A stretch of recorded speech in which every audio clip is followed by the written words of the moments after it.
A gente está recebendo a Giana Sagaggio, que é diretora de inovação da Confederação Nacional da Indústria, a CNI, que organiza esse grande encontro, 10º Congresso Internacional de Inovação na Indústria. E ela chegou aqui no set do SBT News, um prazer te receber aqui, trazendo uma notícia, que é a definição do Global Innovation Index, que ela vai contar para a gente como é que saiu, qual foi a decisão, a importância dela, como é que você viu isso. Bem-vindo.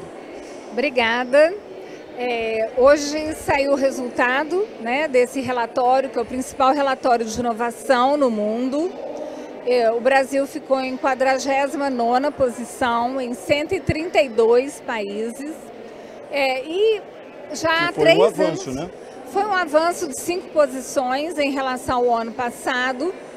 Já há 3 anos o Brasil vem melhorando a sua posição no ranking, mas continuamos numa posição mediana, né? 49ª posição em 132 países. Então, considerando que o Brasil é a 10ª economia do mundo, nós trabalhamos fortemente, a CNI, a Mobilização Empresarial pela Inovação, para que a gente possa ter uma melhor posição, para que a gente possa ser um país mais inovador, porque os países que têm uma performance melhor em inovação são países que se desenvolvem e que geram qualidade de vida para a sua população.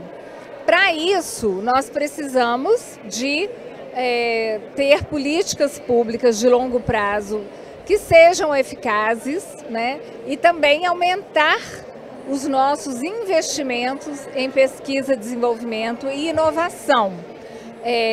Também manter esses investimentos de uma forma sustentada ao longo dos anos. A gente não pode ter picos, né? Um ano investe, o outro ano não investe. Os países da OCDE, eles investem hoje acima de 2% do PIB em P&D e inovação. Países como a Coreia e Israel hoje investem acima de 5%. Mas o Brasil, o último dado que nós temos oficial é de 2020 e a gente estava investindo 1,14%. Então isso é preocupante do ponto de vista de como tornar o Brasil um país mais competitivo, como exportar mais produtos e serviços com maior valor agregado e como nos inserir melhor nas cadeias globais de valor.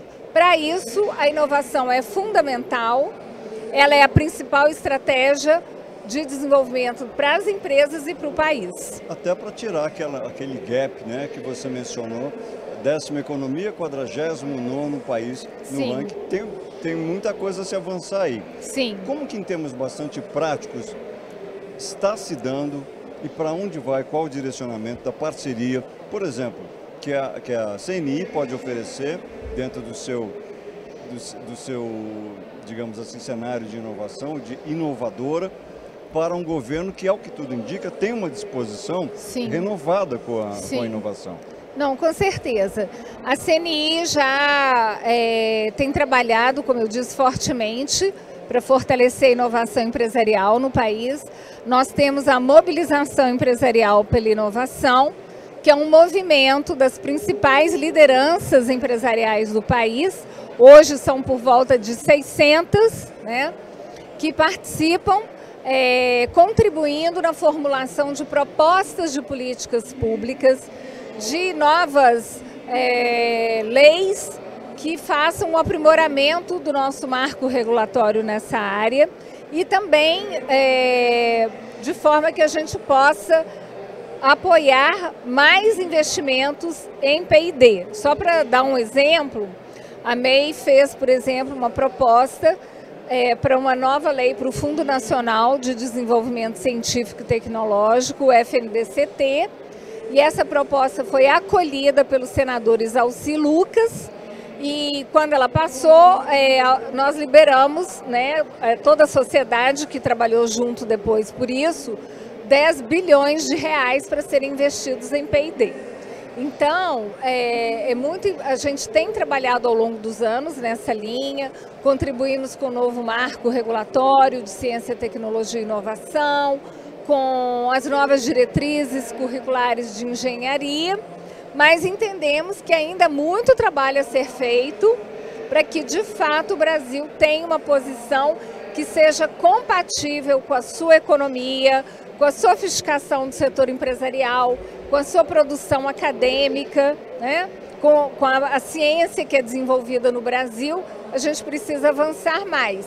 E para avançar é preciso uma articulação maior, cada vez maior, entre o setor empresarial, o governo e a academia, né, para que a gente alcance os resultados de país que a gente quer. Mas você veja só, pelo que você está trazendo para a gente, dá para entender que a organização, ela frutifica de tal maneira, a efetividade se apresenta de tal maneira que até dinheiro aparece, né? Porque quantas vezes a gente não ouve falar no Brasil, no retrospecto recente, que não tem dinheiro para isso, não tem dinheiro para aquilo. Você acabou de dar um exemplo aqui de uma liberação bilionária. Sim. Ou seja, é planejar. Sim, planejar, ter estratégia de longo prazo, né? O que o Brasil quer ser daqui a 10 anos, daqui a 15 anos? A gente precisa falar sobre isso, ter essa visão, ter políticas públicas que vão nos levar a essa visão que nós temos de país.